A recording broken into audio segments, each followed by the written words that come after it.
নমস্কার বন্ধুরা, আমি কল্যাণী ক্রিয়েশন থেকে বলছি। আজ 7-8 দিন ধরে প্রচণ্ড গরম। সেই গরমে মানুষ প্রায় মূর্ছা যাচ্ছে, কিন্তু মানুষকে তো বাঁচাতে হবে। সেই জন্য আমি ঘরে বসে আর কি করব, তরমুজের আইসক্রিম তৈরি করেছি। এখন তৈরি করব তরমুজের জুস, আমের শরবত। আমটাকে পুরা দিয়ে তারপর শরবত তৈরি করব, যাতে মানুষের শরীর ঠান্ডা থাকে। তার জন্য আমি আজ তরমুজের শরবত করছি। এখন আমি তরমুজটা আগে কেটে নিয়েছি। এখন তরমুজটাকে জুসারের মধ্যে দিয়ে দিচ্ছি।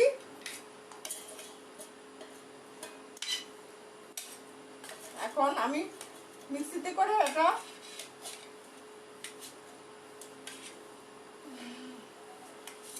তৈরি করে নিয়ে আসছি।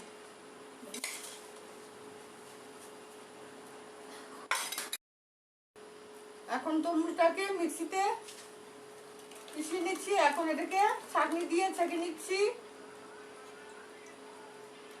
যাতে তরমুজটা খুব সুন্দর করে শরবতে পরিণত হয়।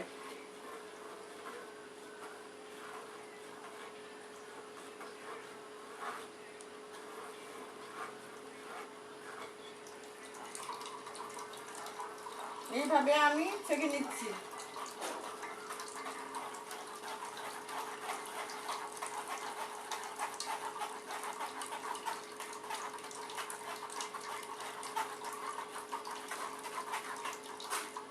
তরমুজ খেতেও সবার কাছে খুব পরিশ্রম লাগে, কারণ বিচিগুলি থাকে বলে পরিশ্রম করে কেউ তরমুজ খেতে চায় না। তার জন্য তরমুজটাকে জুস করে দিলে সবাই খেয়ে নেয়।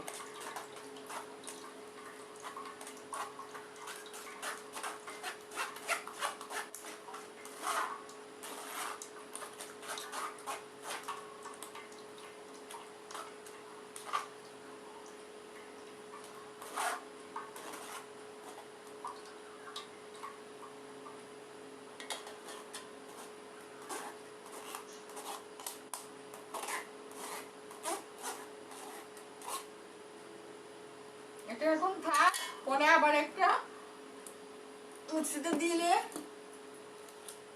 ঠিক হয়ে যাবে। এখন আমি এটাতে চিনি মিশিয়ে নিচ্ছি।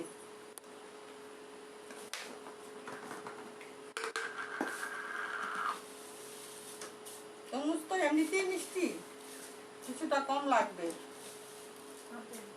3 চামচ দিয়েছি।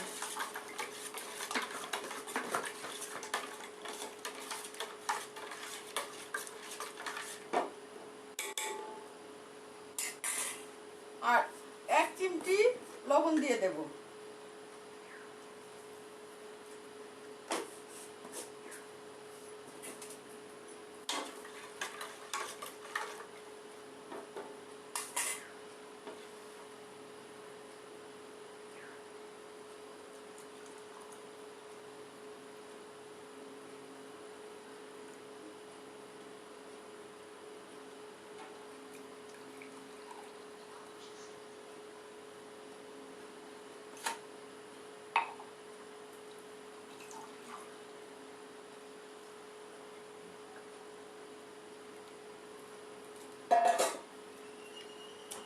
এখন আমি 3 গ্লাস তরমুজের শরবত করেছি। এখন আমি একটা কাঁচা আম পুড়ে নিয়েছি। কাঁচা আমটাকে আস্তে আস্তে ছুলে নিয়ে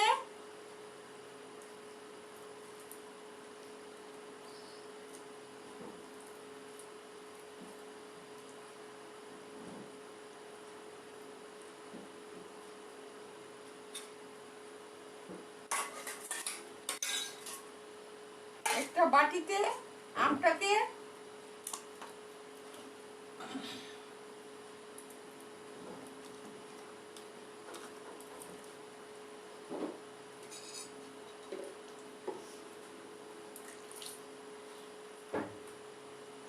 সুন্দর করে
ঠান্ডা জল দিয়ে, এটা হলো পুরো আমের শরবত, এই 2 গ্লাস, আর 3 গ্লাস হলো তরমুজের শরবত।